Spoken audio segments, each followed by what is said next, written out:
आध्यात्मिक ज्ञान से जुड़े रहने के लिए राह जीने की को सब्सक्राइब करें। फिर तो साधना तो इतनी आसान है, सबसे आसान भक्ति करना है। जैसे आप कोई काम करते हो, जैसे बहन बेटियां रोटी बनावे, कितना सांग जोड़ना पड़ा है, कितना ताम झाम लेना पड़ा है, गिनती ना हो इतने आइटम इकट्ठे करने पड़ते हैं। कितना परात, चूल्हा, तवा, लकड़ी या गैस सिलेंडर, वो गैस वाला चूल्हा, फिर आटा, फिर नमक, मिर्च, जीरा, और वही सब्जी काटनी, फिर वह पकानी, फिर आटा गूंदना।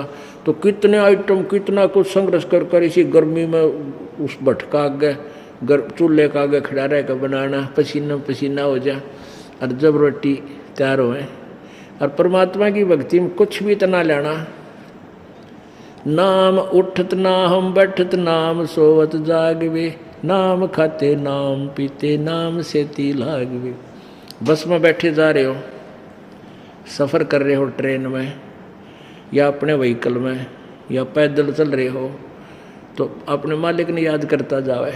सांस का सिमरन किसी ने भी ना बेरा के करे हो, चाहे बस में बैठे हो, चलते हो, श्वास उश्वास से सिमरन है वो 2 मंत्र का, सत्यनाम का। और प्रथम मंत्र है वो मन मन में मानसिक भी कर सकते हो, अपनी उंगलियां पर कर ले, एक पूरा मंत्र हो जाए, फिर दूसरा, फिर तीसरा, फिर ऐसे करके अपना सारा दिन इस काम लाए रखा इस मन पापी ने। कितना आसान, कुछ भी ना लेना, लेट के कर ले, सुमरण शुरू हो गया, बैठ के कर ले, चलते फिरते कर ले, खाना तैयार हो इतने 5-4 सुमन का लोटा मार ले 10। तो इस तरह अपना काम बना रहे हैं, आटा गूंदा सुमन कर दिया, मंत्र कर ले, यानी इतना बढ़िया तरीका, इतना आसान, कुछ भी इकट्ठा ना करना, ना कोई विशेष व्यवस्था करनी। परमात्मा ने कहा है नहाए धोए क्या भया जाए, मन का मैल ना जाए, और मीन सदा जल में रह धोए बांस ना जाए। नहाना धोना तो शरीर की स्वच्छता है, ये नहाना स्नान करना तो अच्छी बात है, किसी टाइम कर लो, सुबह कर ले तो बहुत अच्छा है, यानी अपने काम पर जाने से पहले कर ले। अब खेत में मजदूर जाता है अपने मजदूरी पे, वो सुबह नहा के क्या करेगा भाई, चंदे फिर मिट्टी में गद्दम गद्दा होना, सांझ नहा ले अपना, सुबह अपनी भक्ति कर ले, हाथ धो के कर ले, यानी पुस्तक के जूठे हाथ नहीं लगावे, खराब हाथ ना लगाओ, कागज़ खराब हो जाए, वो आपका फिर व्यर्थ हो जाएगा, अनादर बनेगा। हाथ धो ले, हाथ पैर धो के अपना बैठ के कितना मंत्र कर लेना। फिर तो चलते फिरते कुरला भी करने की जरूरत नहीं, सुमन सांस के सुमन में, या मंत्र जाप करते हो पहला, आँख खुला जब रात ने मंड जा कर डा हो गए। यानी ये तो हम ऐसे बंधन बना दिए हमारे, हम भक्ति करना चाहो तो कर पावा नहीं। पहले नहाओ, नए कपड़े पहनो, कति सारे साफ, और जब बैठोगी तो भक्ति में। तो वैसे तो स्वच्छता रखनी अच्छी बात है, लेकिन दिल की स्वच्छता ज़्यादा अच्छी बताई। तो हमने अपना दिल साफ करके भक्ति करनी है, और स्नान भी करना है, वस्त्र भी साफ रखने हैं, ये भी अच्छी बात है, क्योंकि ना बीमारी हो जाएगी। लेकिन भक्ति के लिए विशेष आडंबर की कति आवश्यकता नहीं, अपनी भक्ति करो, परमात्मा पाओ। बोलो सतगुरुदेव। परम पिता परमात्मा पूर्ण ब्रह्म, सारी सृष्टि के रचनहार कुल मालिक, बंदी छोड़ कबीर भगवान जी अपनी प्यारी आत्माओं को जो काल के जाल में कष्ट उठा रही हैं, यथार्थ ज्ञान, यथार्थ भगवान आपका मूल स्थान याद दिलाने के लिए यहाँ रह कर आते रहते हैं। इस काल भगवान ने, यानी ब्रह्म ने, जो 21 ब्रह्मांड का स्वामी है, हम सभी को मिसगाइड किया हुआ है, भ्रमित कर रखा है।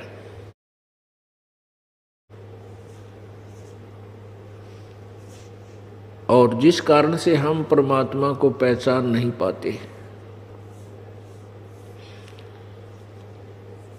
वो परमात्मा आकर याद दिलाता है, भाई झूठे सुख को सुख कहे, ये मान रहा मन मोदे। भाई सकल चबीना काल का, कुछ मुख में कुछ गोद। ये सकल आहार है काल का, कुछ मुख में कुछ गोद। जितने भी ये मानव शरीरधारी प्राणी हैं, ये काल का आहार है। वो काल भगवान सबको खाता है। उसी के लिए अपने तीनों पुत्रों को एक एक गुण युक्त कर रखा है। ब्रह्मा जी को रजगुण युक्त, विष्णु जी को सतगुण युक्त और शंकर जी को तमोगुण युक्त। इन तीनों गुणों के प्रभाव से ये प्राणी यहाँ पर विवश होकर के संतानों उत्पत्ति करते हैं। फिर एक दूसरे में ममता ऑटोमेटिकली बन जाती है, जीव के बस की नहीं। और फिर अपने तीसरे पुत्र के तमोगुण के प्रभाव से ये सभी को बेचैन रखता है। छोटी सी बात पर कितना प्रिय मित्र हो, लोभ लालच में या किसी और बात से तुरंत झगड़ा कर बैठते हैं। आपस में घर में भी कई बार बिना बात के वैसे ही छोटी छोटी बातों पर क्रोधित हो जाते हैं। बेचैनी बनी रहती है, फिर मुंह चढ़ा लेते हैं, कई दिन बात नहीं करते। तो इस तरह की हमें परेशानियां और यहाँ फंसाए रखने का जो उद्देश्य है, ये काल भगवान का ही है। उसको 1 लाख मानव शरीरधारी प्राणी नित्य आहार करने का श्राप लगा हुआ है। ये मानव शरीर के अंदर प्राणी इतने व्यसन करता है, ना चाहते हुए भी, जिसकी आवश्यकता नहीं वो भी खोज कर लेता है।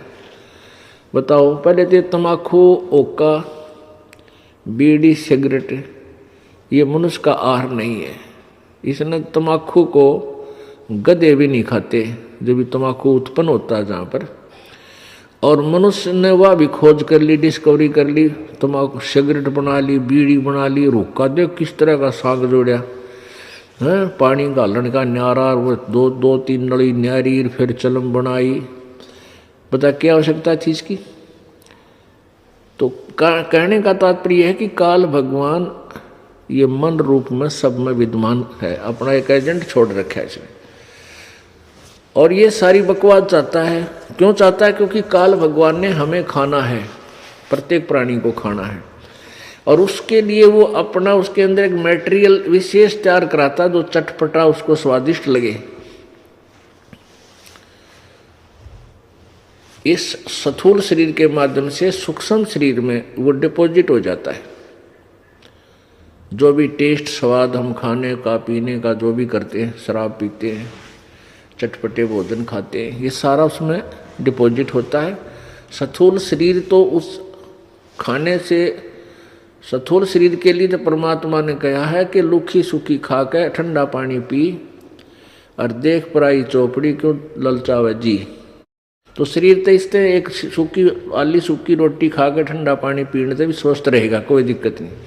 बाकी मन की स्वाद है, आज नमक ठीक हो ना, छोंक ठीक नहीं लग गया, नमक थोड़ा था या घना था, अगर चलो ये भी सीमित हो जाए कोई बात नहीं। लेकिन बाकी और जो है बीड़ी हो का तम्बाकू, ये बकवास बेमतलब की, तो ये मन करवाता है। और फिर ये स्थूल शरीर यहाँ रह जाता है, सूक्ष्म शरीर को वहाँ तपत से लायक तवा बना हुआ बहुत बड़ा ऑटोमेटिक काल के 21वें ब्रह्मांड में सबसे ऊपर के स्थान पर है। और वहाँ वो एक पत्थर की टुकड़ी अपने आप गर्म रहती है, उसके ऊपर 1 लाख मानव शरीरधारी प्राणियों के सूक्ष्म शरीर को वहाँ डाल देता है। उसमें से वो तड़फ तड़फ कर जैसे खील बुनिया करें, ऐसे चटक मटक होते हैं वहाँ पर। मरते नहीं प्राणी, लेकिन कष्ट तौबा बोल जाते हैं। और वहाँ ये अपना स्वाद करता है। गीता जी अध्याय नंबर 11 के श्लोक नंबर 32 में गीता ज्ञानदाता अर्थात ब्रह्म ये काल श्री कृष्ण जी में प्रवेश करके भूत की तरह बोल रहा है और कहता है कि अर्जुन, मैं सबको खाने के लिए मैं काल हूँ और सबको लोगों को खाने के लिए, नष्ट करने के लिए आया हूँ। गीता जी अध्याय नंबर 11 के श्लोक 21 में अर्जुन कहता है भगवान आप तो देवताओं को भी खा रहे हो, ऋषियों को भी, और ये सिद्ध भी आपके सब सिद्धों के समुदाय के टोल आपसे कम्मल मंगल कामना कर रहे हैं, आप इनको भी नहीं बख्श रहे हो। तो ये कहता मैं तो भाई काल हूँ और सबको खाने के लिए आया हूँ। और वो परमात्मा बताते हैं झूठे सुख को सुख कहे ये मान रहा मन मोदे, ये सकल बिना काल का कुछ मुख में कुछ गोद।